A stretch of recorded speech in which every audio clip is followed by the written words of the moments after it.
Musings once again, everyone, from Kit Kat and me for a change. Good old happy Kit Kat. He's been AWOL for the last 36 hours and has suddenly decided to come back home. Hey, my boy. Hey?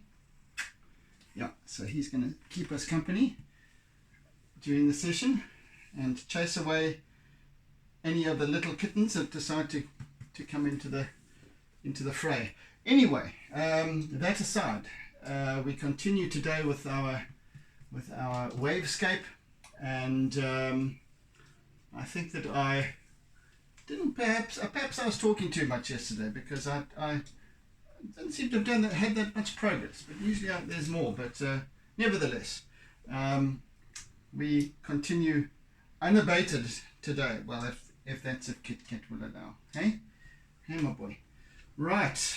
Yeah, the kitties don't often visit. I would always normally start my session with one of them. Oh, there's Finn. So Kit Kat's going to get all huffy and puffy now. Anyway, I can't worry about that. Okay, let's have at it. A little bit more charcoal so I can get my bearings for today. This whole thing going nicely.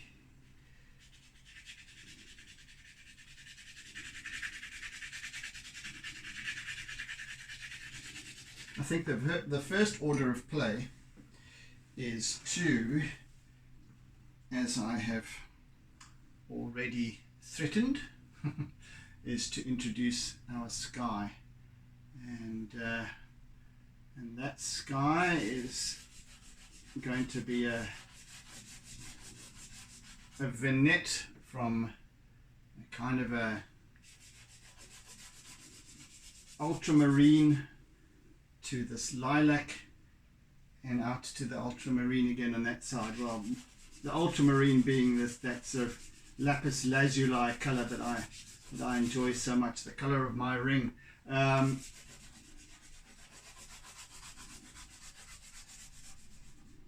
So that will just provides a nice backdrop, and it won't be too large. It's just this little strip at the top here, and going paler in the middle, and we've also got this lovely spray off the tops of the waves, the crests of the waves.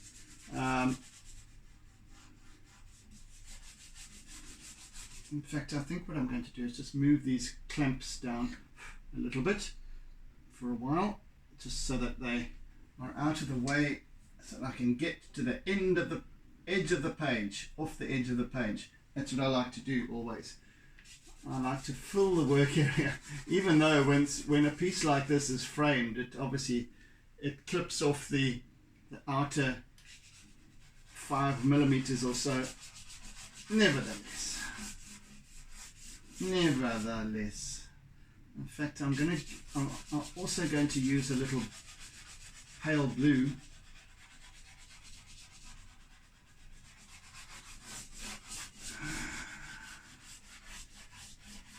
Work right down to the very top of the wave, even though that will be mostly white in any case. And Kit Kat is purring away. He's been off for the last few weeks. He's been sort of spending a lot of time elsewhere. I don't know where. I'd love to put a camera on him to follow him around or something, or a locator, a GPS locator, because he keeps on doing that. He disappears for the best part of a day, and he'll disappear after supper time in the evenings, and then you won't see him again until the next mid morning the next day. But this time he disappeared on Monday, 2 days ago. When I say Monday, today being Wednesday, he disappeared on Monday afternoon, Monday early evening, and has only just returned. And as I said, 36 hours later, which always has me worried, but you know, just have to know that he's going to return, because he always does. It's just like a longer spell this time. Maybe it's got something to do with the full moon, which was last night. I don't know. Who knows what the reason is for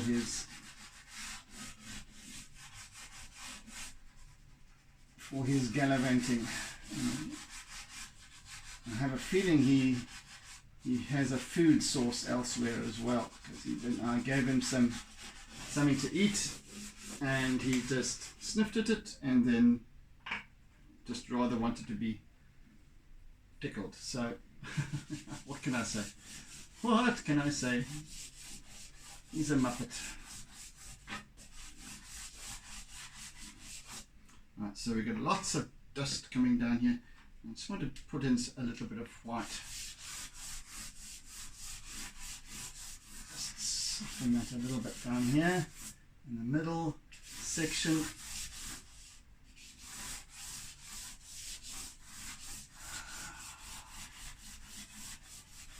And then with my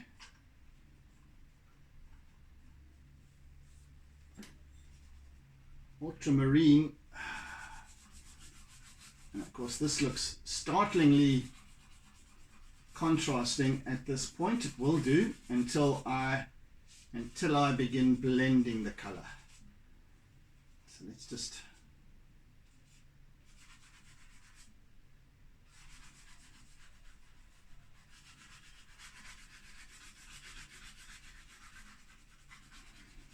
get that in.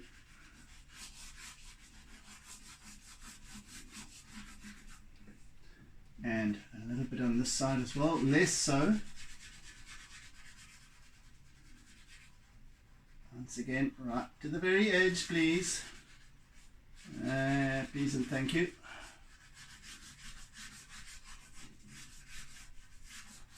Right, that will do. That will do nicely. Right, now with my fingery doos. See, this needs much more of this.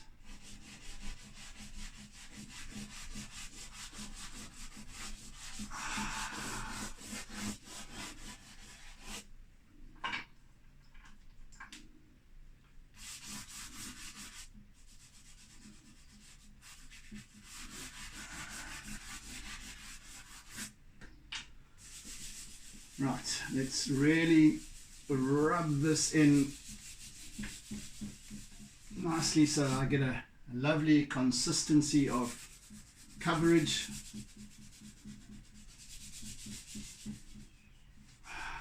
I'll bring in some more color later, but just for now, just get this lovely hue of blue on the go for our sky. And I've often spoken of this African sky blue, and that's, oh, it's really what it is. It's this wonderful, it really is this, it gets to a certain time of day and there's this wonderful shade of blue, and it's that lapis lazuli sort of esque coloring. It's absolutely wonderful, mixed with a tint of green, a slight tint of green, and a slight tint of pale blue and lilac. It's always there. We just look at it and we go, well, the sky's blue, what's the difference? But African sky blue is and I'm not that widely traveled, I will admit, but there is this very particular quality about the skies over Africa, well, southern Africa, and and like I said, it changes. It can change according to the time of day, and does change according to the time of day, but it has a particular luminosity to it, which is absolutely breathtaking sometimes. And I'm just trying to capture a little bit of that, of its essence. I don't want to come in too strong, too hard, too dark, so I'm just now putting a little bit of indigo in here as well, because but I want to give it that sense of form, that sense of that bowl of blue. When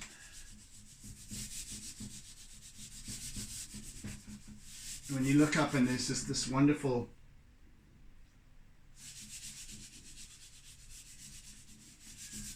parasol of blue sky in all its dimensions right across, and it starts to pale towards sometimes towards the middle, and you can usually capture that in a photograph. It accentuates that.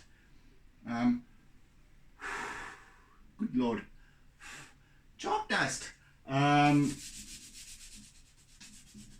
But as the eye traverses the horizon, so that the colors change and that spectrum of blue changes. And as I said, I just want to capture the essence of that if I can, without getting too dark and too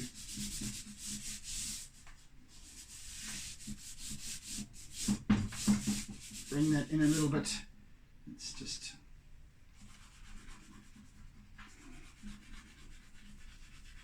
so now we've got that lovely indigo, slight indigo underlay as well.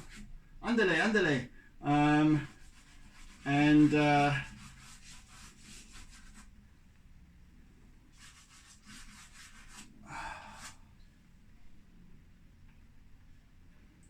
as Kit Kat continues to purr away like a diesel Isuzu,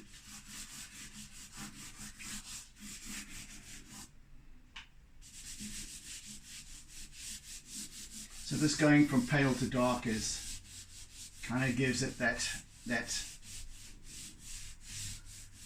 dimensionality of the spectrum.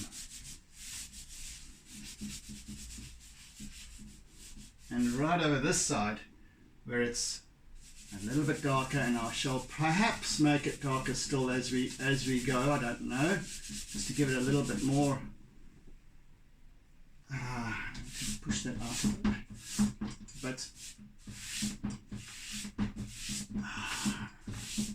I don't know, maybe not after all, I don't know.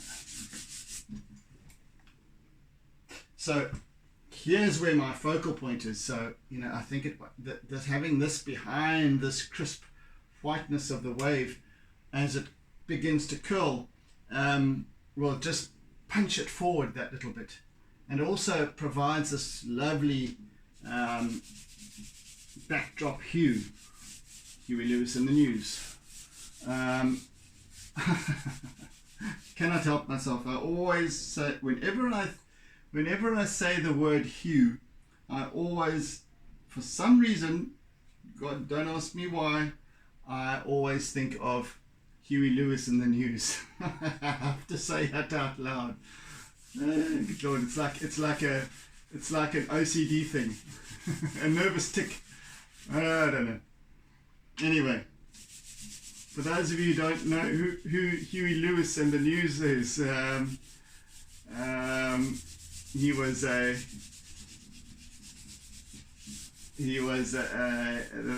this was a group back in the Huey Lewis and the News was a group back in the 80s. In fact, I think that that Huey Lewis and the News did the theme song for one of the themes for Back to the Future, the movie. So yeah, anyway, I always have to say it. Oh gosh. Crazy stuff. Anywho.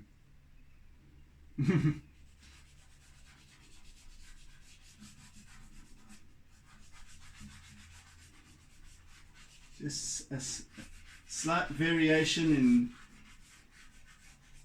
in hue. Stop it, guy.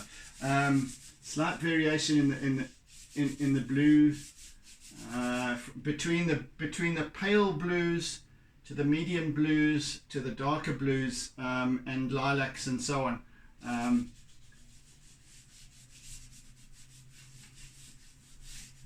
There's always this, because don't forget that the color of the sky is simply a phenomenon of reflection and refraction. So it's basically reflected light, or refracted light even. Particles in the air, in the atmosphere, as they catch the light, so they reflect and refract and bend down back towards us. The sky is not actually blue. The sky, it's clear just as much as it is at nighttime. That's why we can see the stars and the moon and whatever at night, because the sun isn't reflecting off these minuscule particles. And I guess what affects this phenomenon throughout the world in different ways is the manner in which this light reflects, and the conditions in temperature and all of that help to make the sky in different parts of the world different hues of the same thing, of the same kind of blue, but perhaps there's less particles in certain parts. That's why, in certain parts of the world, the sky has this insipid, washed out sort of appearance to it, and other parts there's this vibrancy. Who knows? I don't know. But right down here, we've got this African sky blue, which I particularly love. Others may enjoy or prefer that washed out appearance that has a more minimalistic look to it, but this is my preference, because it also, as I've explained many times before, let me just get this.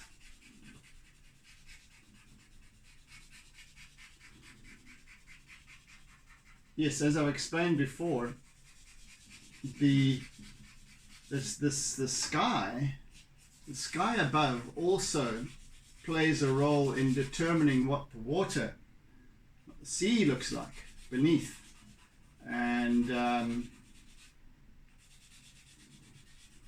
yes, so there are many factors involved here with regards to color and how we observe it. It really is quite a lot of powder. So a lot of blue powder gets onto the surface of the. It's slightly my easel is slightly tilted here, so the powder from the chalk pastel kind of sifts down and sometimes sticks, and that's okay. I'm perfectly fine with that.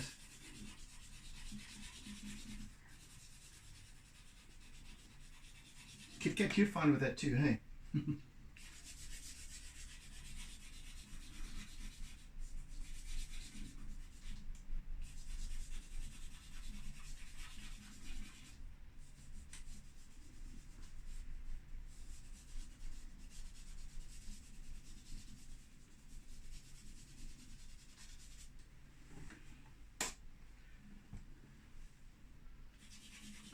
So that already has made a difference, as you can see. It's now starting to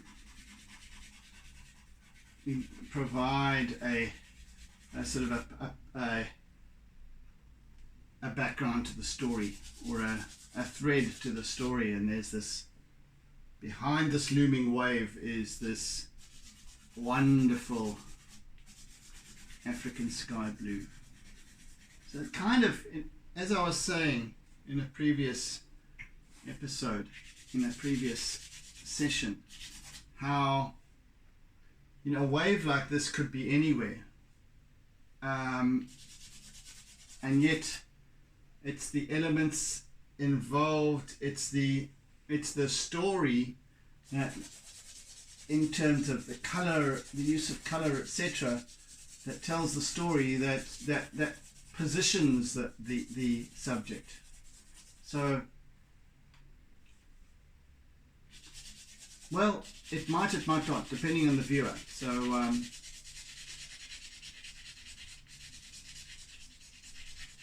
all I do is I energize it. Feel the color, feel its presence, feel its essence and its reason why. Feel this place, this specific place, in that it is, the location is at Noordhoek Beach, and there's even at Noordhoek Beach, you know, if you haven't ever been to Cape Town and you ever get the opportunity or visit South Africa, Noordhoek Beach is a must, and it's a must at any time of day. But I can tell you that the sun sets at Noordhoek Beach because the sun sets over the sea, over the horizon, being on the more towards on the west coast, or western facing, and it is unbelievably gorgeous. I can't even describe. We've got this wonderful white sand, a long stretch of beach. It's close to 4 kilometers long, this beach. I think it's 3.7 kilometers long, this beach, and it's perhaps 100 meters wide or more, 150 meters wide in places. It's got dunes covered with fynbos and other foliage. It's got this wonderful sort of bay with rocks on either side, cliffs behind. It's just epic. And here we are looking out to sea, 300 meters out. You know, this is backline. This is really honing in our, like, you know, picture a zoom lens, and we're really pushing it out right towards the back line. We've got some of the mid-break in the foreground here, but we've got that almost flattened perspective. But something about it to me still screams Noordhoek, and the wind there that just rips across the plains, or the low-lying areas, and then rips off the top of these waves, shreds them. Never deterring them in their strength and power and force. Never once. So yeah, Noordhoek Beach on an angry day, or with angry surf conditions, is just something to behold. It really is.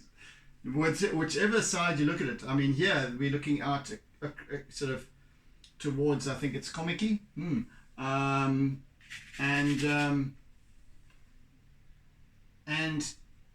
there's this long stretch of beach and this long, wide, stretching, curving bay,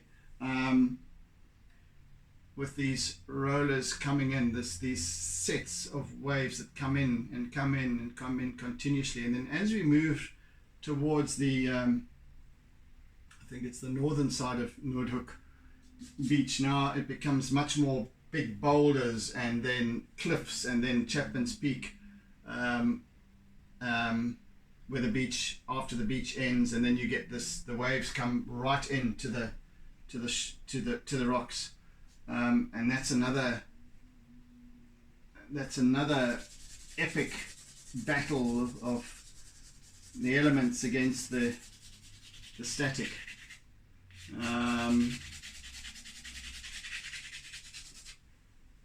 Yeah, so I don't know what I was saying while I was saying it. Nevertheless, it's quite something to see. So I'm just really capturing a little sliver of this place, this location, and telling a story with it. And perhaps that story continues way beyond the confines of the artwork itself. That's what my aim is. And so perhaps for you, and that's the beauty of it, because in your translation, your story is different from mine. But the energy of what I put into this, the artwork itself, gives rise to a more interesting and fascinating story, perhaps. So yes, that's my reasoning behind it all. Okay, so let's do a little bit of coloration here.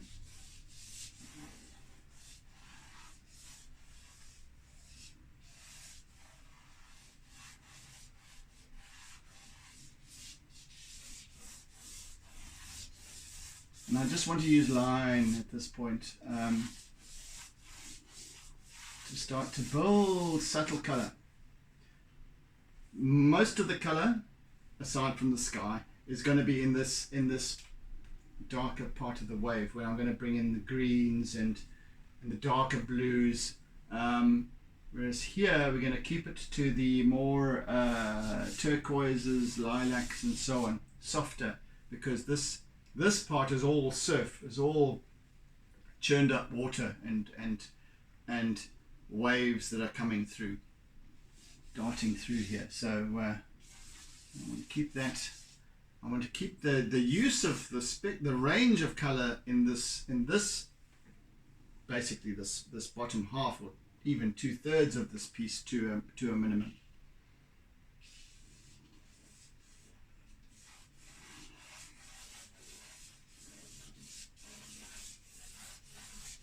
So long streaks, long lines, giving rise to this feeling of progression, marching waves coming through as they do.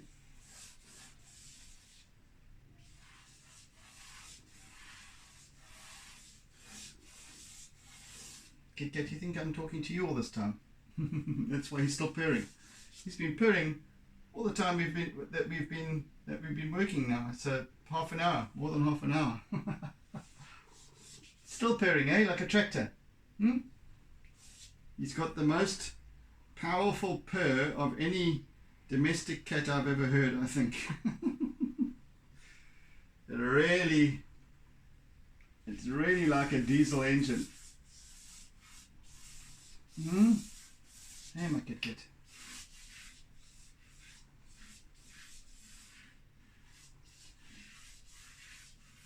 Yeah, so a little bit of turquoise over here.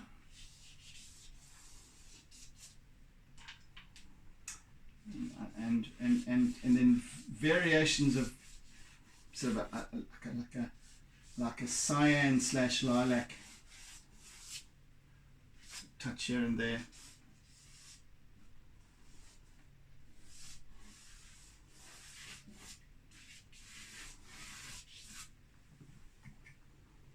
Right, and we'll soften all of this very, very much with white and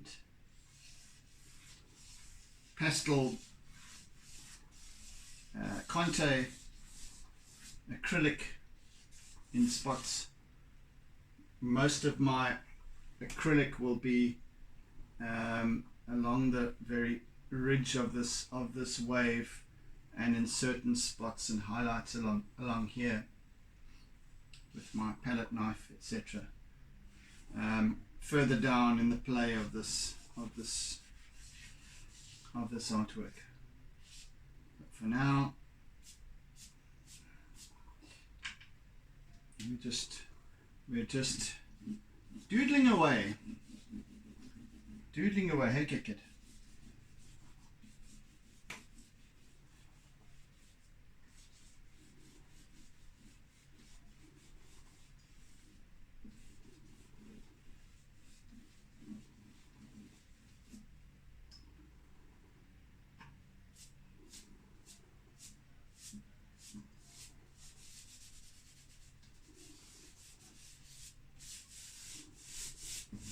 Just want to loosely smudge and smear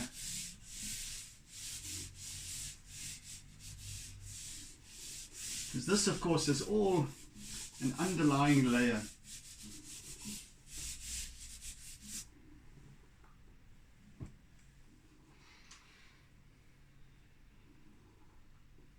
A little less than 15 minutes left.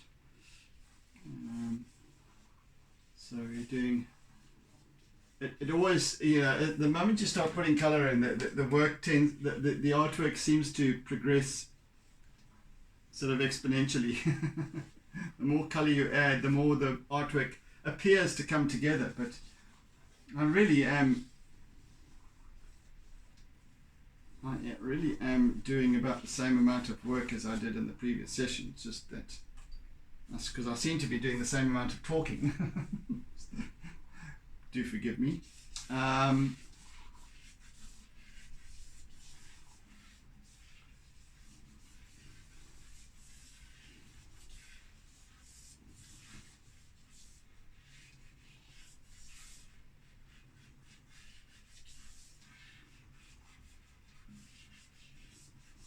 Yes, there's a lot of work yet to be done. I just want to create some nice swirls, and so that I can work with, again, I'm still creating composition here. I'm still defining where I need to place highlights in acrylic and what have you as I go. So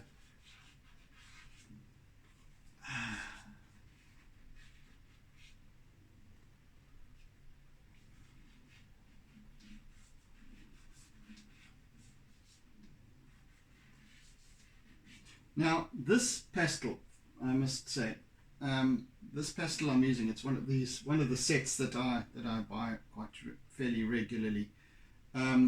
This particular white pastel is a very much slightly harder than this one, which is a Rowney.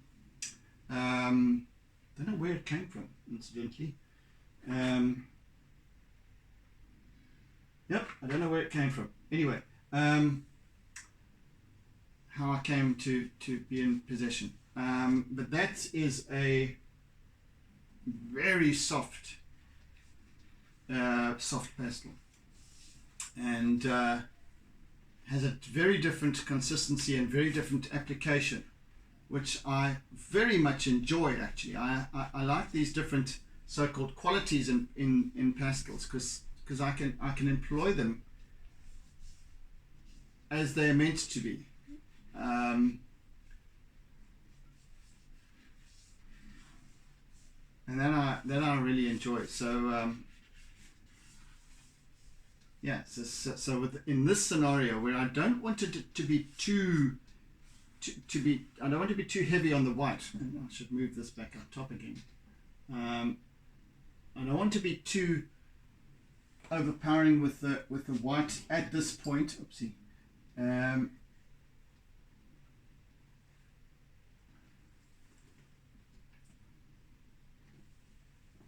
so I use this slightly harder, slightly denser consistency of chalk pastel to just doodle around and create get the essence of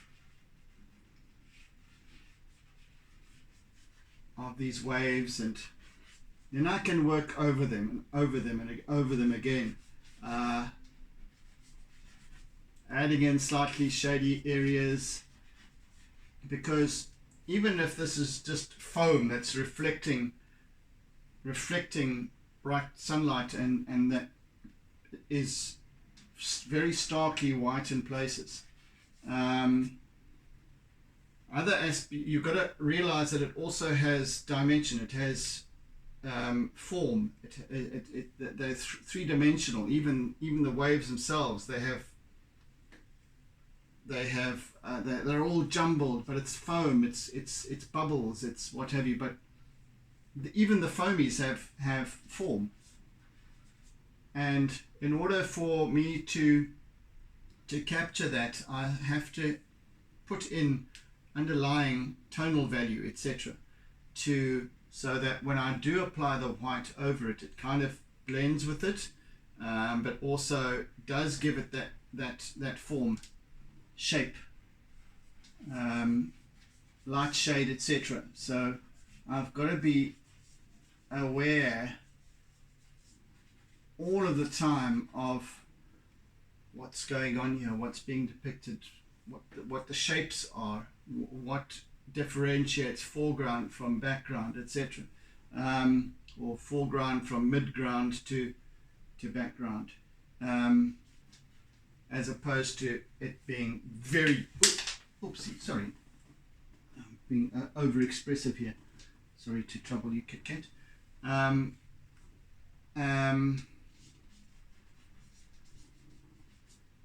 So that you don't get this kind of almost two-dimensional appearance. Yeah, there's lots of little nuances, and there's lots of language going on here with the doodle, and we're back to the doodling again, because it is so damn important, because the doodling actually, doodling is line work for me anyway, and the line is, as I've mentioned before, it's the topography of the piece. It's that framework. It gives it shape and form. It's like on a topographical map. You've all the lines, depending on whether they're close together or further apart, give rise to that shape, that form, that 3D appearance. The line is also the kind of the punctuation of the story, the punctuation of the text. And I always interchange in between different forms of art, and because I think that art is art, whether it's drawing, sketching, painting, excuse me, whether it's catch in my throat, whether it's light, oh, excuse me, okay, well, that's not going to get edited out, unfortunately, much less the discomfort. Yes, so whether it's photography or music or poetry, the written word, it's all art, all of it. So you that can write really well, you that can put words together, you're a wordsmith, you're an artist. Don't ever forget that. I mean, even if you dabble in a little bit of poetry or prose or just playing with words, limericks, I don't care what.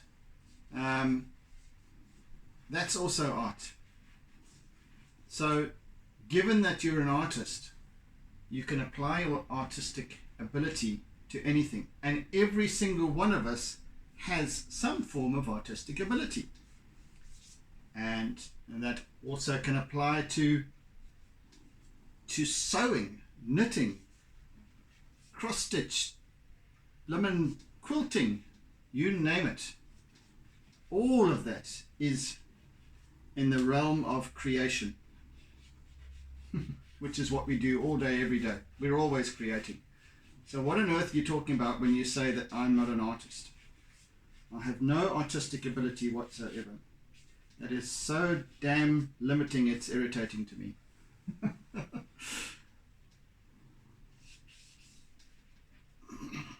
We need to get over the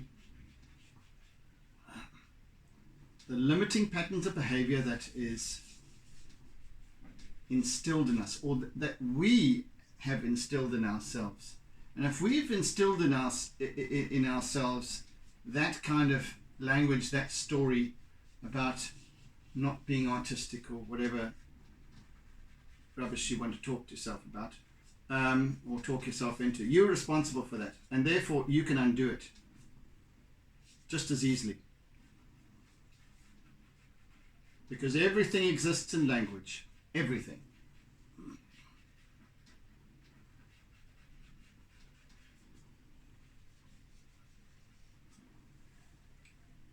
Everything that has meaning exists in language, and I can't go into it in too much detail, and I don't really want to here, but only once you give something language does it take on form, does it take on meaning. Until that point, everything is a phenomenon. It's overlooked. It's sort of grey area. Could be, maybe not type of stuff. And that's where we go, oh, I haven't got any artistic ability. And then we let go of that. That's our decision. And that's it. And therefore we don't have any artistic ability. And therefore that limits us from even bothering to try. We think, oh, well, there's no point, is there? When we have somebody who comes along, or we have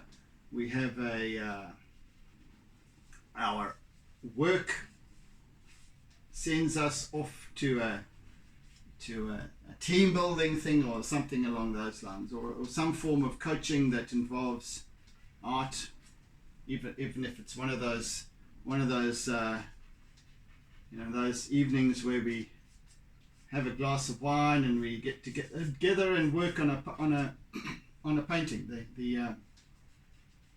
The artist helps guide you through doing a lovely painting, and then suddenly our perspective starts to change a little bit. And we think, oh, maybe I created this thing of wonder that I even want to frame and put on the wall, and everyone goes, wow, look at that. And you thought you weren't an artist. Well, then you start to think somewhat differently. And I think, and we had fun with it, and that's the most important thing of all. Yes, sure, we had some wine or whatever, or if we're not inclined that way, then whatever, we still had fun. We didn't have an expectation, because it was presented to us and packaged to us differently. Not in a way that goes, well, here, you're about to start learning how to be an artist. Because that then goes, we react according to then our limiting patterns of behavior and go, oh, no, I can't do that, I'm not an artist. And then we go, oh, well, okay, never mind that, let's just have fun. Let's just do something, let's just get some paints out and work with our hands, or get some clay, or whatever it is. And we go, and then perhaps we've given some guidelines or some techniques that we could perhaps use and play with, and then something magical happens, because all of a sudden in front of our eyes something is created. Now that's something that's really special, and that's something, that's the energy of creation that we all have. That just needs to be that needs to be brought to the fore. And as I'm talking, I realize that I am out of time. There we go. So we've made some decent progress today, folks. Thank you for joining. If you're new to my channel, welcome. And if you like what you see, do hit the subscribe button and the bell icon for any future for any notifications of future uploads. And do like and share and comment whatever you want to comment about. But please, if you've got any queries or if you've got any comments about what I've been rambling on about, well, please do so. There's a comment. That's what the comment section is for. So yeah. Anyway, thank you for joining me. Hope you've enjoyed the process, and I bid you oodles and oodles of toodles. Well, Kit Kat does too, but I'm not picking up again now. Actually, maybe it will. Kit Kat says goodbye as well. All right, he wants attention. Hey, my boy. Right. So yes, oodles and doodles of toodles, and I shall hopefully see you again, or you shall see me again during the next session as we continue with this piece. So in the meantime, be good, be kind, be gentle, be caring, be loving, etc., etc. And we'll catch you again on the flip side. So take it easy, folks. Bye. And don't forget to doodle.